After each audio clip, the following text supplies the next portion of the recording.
अब आ जाते हैं हम क्वेश्चन नंबर 23 पे। तो यहाँ पर क्या दे रखा है, if the sum of first p terms of an A P is this one then find its common difference. अब यहाँ पर सम ऑफ पी टर्म्स कितना दे रखा है, ये दे रखा है a p square plus b p. अब ये सम ऑफ पी टर्म्स है। अब मान लेते हैं कि हमारे पास जो ए पी है वो कितनी दे रखी है, ए पी हमारे पास इस तरीके से A1 A2 A3 and so on up to AN।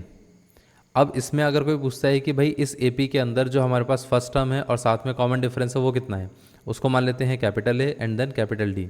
अब आप समझ चुके होंगे कि कैपिटल ए का मतलब क्या है, A1 की ही वैल्यू कैपिटल ए है। इतना क्लियर है क्योंकि वही फर्स्ट टर्म है।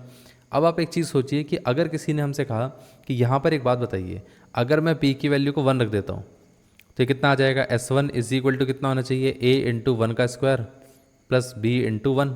इतना क्लियर है। अगर मैं यहाँ पर लिखता हूँ S1 और यहाँ लिख दिया हमने S2, S2 का मतलब पता है क्या है, sum of two terms which is A1 plus A2। अब यहाँ पर S1 का मतलब क्या है, sum of one term. One term का कोई सम तो होगा नहीं, सिर्फ वही वाली टर्म रहेगी, तो इसलिए हम उसको एज इट इज़ लिख देंगे। अगर कोई लिखता है S3 तो हम क्या कहते हैं, first term second term third term तीनों का सम। इतना क्लियर है।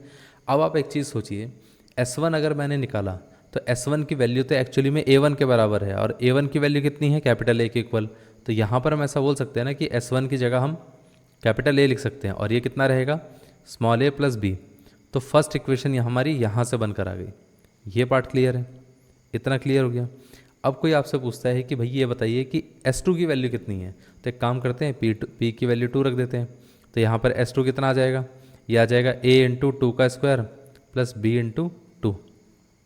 तो S2 आ गया हमारे पास a इंटू 4 प्लस 2b। ये पार्ट क्लियर है। अब S2 को अगर मैं देखूँ तो हम ऐसा बोल सकते हैं ना कि ये A1 का मतलब a हो गया और A2 का मतलब कितना हो गया, a प्लस डी। इतना क्लियर है। क्योंकि अगर हम देखें तो A2 की वैल्यू कितनी रहेगी, a plus 2 minus 1 into D. तो इसलिए हमने इसको सीधा a प्लस डी लिख दिया। ये पार्ट क्लियर है। तो यहाँ से आ जाएगा 2 times of a plus D. इतना क्लियर है। तो मतलब हम इस इक्वेशन को पूरे को ट्रांसफॉर्म करके ऐसे लिख देते हैं, 2 times of capital A plus D is equal to 4 times of small a plus 2 times of B.